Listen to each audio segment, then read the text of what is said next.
কয়েকদিন যাবত কিন্তু আমাদের জেলাতে প্রচুর পরিমাণে বৃষ্টি হচ্ছে। তো এই বৃষ্টির মধ্যে কিন্তু মাছালা মামা চলে আসছে মাছ বিক্রি করতে। আমিও কিন্তু কয়েকটা মাছ নিয়ে আমার মিনি কিচেনে রান্না করার জন্য মাছ নিলাম, আর বাগান থেকে কিন্তু একটা আমও নিয়ে নিছি। তো এটা দিয়েও কিন্তু আজকে রেসিপি করবো। হ্যালো এভরিওয়ান, আসসালামু আলাইকুম, কেমন আছেন সবাই? তো আজকে কিন্তু আমার এই মিনি কিচেনের রান্নার জন্য কিন্তু আমি মাছ নিয়ে নিছি, আর আজকে অনেক অনেক অনেক রান্না বান্না আছে। ধৈর্য ধরে সবাই আমার ভিডিওটা দেখে যাবেন, আর আমার ভিডিওটা যদি ভালো লাগে অবশ্যই কিন্তু চ্যানেলটাকে সাবস্ক্রাইব করে দেবেন আর লাইক কমেন্ট করে যাবেন। তো এখানে কিন্তু আমি ছোট একটা বটি নিয়েছি, এটা দিয়ে কিন্তু এত সুন্দর মাছ কাটা হচ্ছে মানে ভাবা যায়, মানে এত একটু একটা বটি দিয়ে কিন্তু আমি সবগুলা মাছ কেটে নিলাম। আর এই তো আমার মাছ কাটাকাটির পর কিন্তু আমি এখানে সবকিছু ধুয়ে নিয়ে আসছি। আর আজকে কিন্তু চিংড়ি মাছ দিয়ে ডালের বড়া করব, তার জন্য কিন্তু আমি আগে থাকতে ডালগুলা ভিজিয়ে রাখছি। কয়েকদিন যাবত এত পরিমাণে বৃষ্টি হচ্ছে, তো এই বৃষ্টির মধ্যে কিন্তু ভাজা পোড়া খেতে দারুণ লাগে। আমি কিন্তু এই চিংড়ি মাছের বড়া বা পাকোড়ার জন্য কিন্তু 2 রকমের ডাল ভিজিয়ে নিয়েছি। তো তোমরা চাইলে কিন্তু 1 রকমের ডাল দিয়েও করতে পারো। তো আমার কাছে 2 রকমের ডাল দিলে একটু টেস্ট বেশি লাগে, তার জন্য কিন্তু 2 রকমের ডালটাই ব্যবহার করি। তো ডাল বাটার পর কিন্তু আমি এখানে চিংড়ি মাছগুলো সুন্দর মতন বেটে নিচ্ছি। তো একদম মিহি করে কিন্তু বাটতে হবে। মিনি কিচেনের রান্না বান্না তোমাদের কাছে কেমন লাগে অবশ্যই কিন্তু সবাই কমেন্ট করে জানায় যাবা। তো আমরা কিন্তু অনেক বেশি কষ্ট করে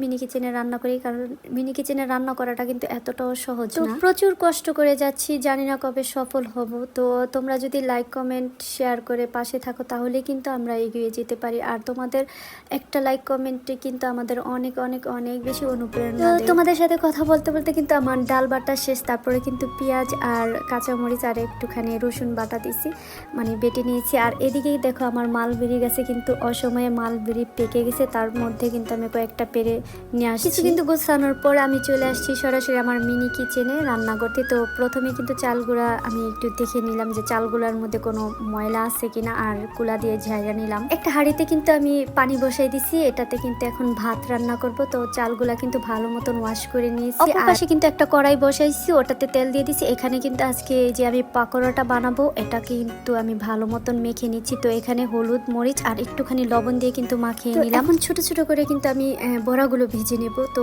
অনেকে কিন্তু এটাকে বড়া বলো, অনেকে পাকোড়া বলো। আমাদের বাংলাদেশে এটাকে কিন্তু বড়া বলি আমরা, যে কোনো ভাজাভাজি জিনিসকে কিন্তু আমরা বড়া বলে থাকি। ওদিকে বড়াটা ভাজতে দিয়ে কিন্তু আমি ডালটা ধুয়ে নিচ্ছি। তো আজকে কিন্তু টক ডাল রান্না করব। তো ডালের বড়া আর টক ডাল সাথে কিন্তু মাছ।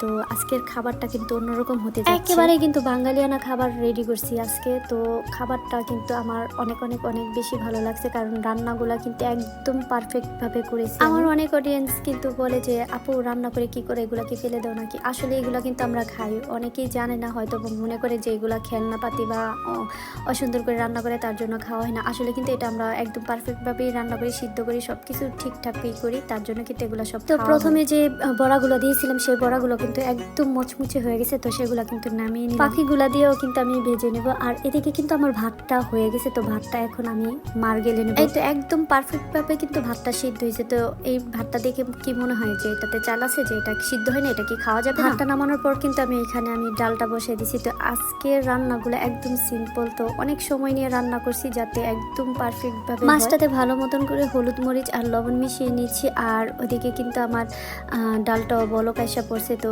সবকিছু কিন্তু এত জলদি জলদি হয়েছে আজকে। আর আকাশের অবস্থা তো এত বেশি খারাপ ছিল যে কখন বৃষ্টি নেমে চলে আসে, তার জন্য কিন্তু আমি অনেক অনেক অনেক বেশি ভয়ে ছিলাম। গত 1 সপ্তাহ এত পরিমাণে বৃষ্টি ছিল, যার জন্য আমি কিন্তু মিনি কিচেনে কোনো রান্নাই করতে পারি না, কারণ আমার সেটআপটা ছাদে, তার জন্য কিন্তু আমার মিনি কিচেনে রান্না বান্না একদম। তো যাই হোক, আমার এখানে কিন্তু বড়াগুলো একদম ভাজা শেষ, সবগুলোই বড়া। তো এই তেলের মধ্যে কিন্তু আমি এখন মাছগুলা ভেজে নেব। আমার ইচ্ছে ছিল যে মাছগুলা তরকারি দিয়ে রান্না করব, বেগুন দিয়ে রান্না করব। তো বেগুনের ঝোল কিন্তু অনেক বেশি মজা লাগে, বিশেষ করে ইলিশ মাছ দিয়ে বেগুন দিয়ে কিন্তু অনেক বেশি। তবে আকাশের যে অবস্থা, এই অবস্থায় তো বৃষ্টি যে কোনো টাইমে নেমে যেতে পারে, তার জন্য কিন্তু আমি তাড়াতাড়ি করতেছি যাতে রান্নাটা আমি শেষ করতে পারি। আমার এখানে কিন্তু ডালগুলো মোটামুটি রান্না শেষ, তো তার জন্য কিন্তু আমি ডালে পানি দিয়ে দিছি। আর এই যে কাঁচা আম দিয়ে দিছি, কাঁচা আমের টক ডাল কিন্তু অনেক বেশি মজা। এদিকে কিন্তু আমার কড়াইতে মাছগুলা ভাজা শেষ, তো আমি মাছগুলা নামাই নিচ্ছি।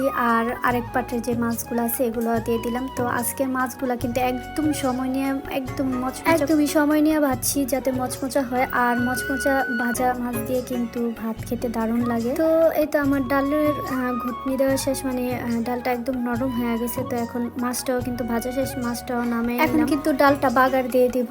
আর এদিকে কিন্তু আমি মাছ ভাজার সাথে কিন্তু পেঁয়াজ ভাজাও দিব, মানে আমরা কিন্তু মাছ ভাজলে মাছের সাথে কিন্তু পেঁয়াজটাও ভেজে খাই। একটু শুকনো মরিচ ভাজা হলে ভালো হতো, তো আমার সামনে শুকনো মরিচটা ছিল না, তার জন্য কিন্তু আমার শুকনো মরিচটার ভাজা হয়নি। ব্যাপার না, কাঁচামরিচ দিয়ে খেয়ে নেবো আর কি। তো ভিডিওতে ভয়েস দেওয়া এতটা কঠিন কাজ, তারপরেও কিন্তু অনেক কষ্ট করে ভয়েস দিলাম। তো যারা যারা ভিডিওটা দেখছো অবশ্যই কিন্তু আমার ভিডিওটা কেমন হয়েছে জানিয়ে যাবে। কিন্তু আবার ডাল বাগারটা শেষ, কারণ ডালের ভিতরে দিয়েছিলাম পেঁয়াজ আর রসুনের বাগার। অনেকে কিন্তু মশলা দেয় বিভিন্ন জাতের, তো আমরা কিন্তু মশলা দিই না, কারণ আমরা এভাবেই খাই। আর এই তো গরম গরম ধোয়া ওঠা ভাত বেড়ে নিচ্ছি, আর সাথে মচমচা মাছ ভাজা আর ডালের বড়া, চিংড়ি মাছের বড়া, আর ছিল আম ডাল। তো আজকের আমার এই ভিডিওটা কেমন হয়েছে অবশ্যই জানিয়ে যাবেন, আর যদি চ্যানেলটা সাবস্ক্রাইব না করেন অবশ্যই করে যাবেন। সবাই অনেক বেশি ভালো থাকেন, আল্লাহ হাফিজ।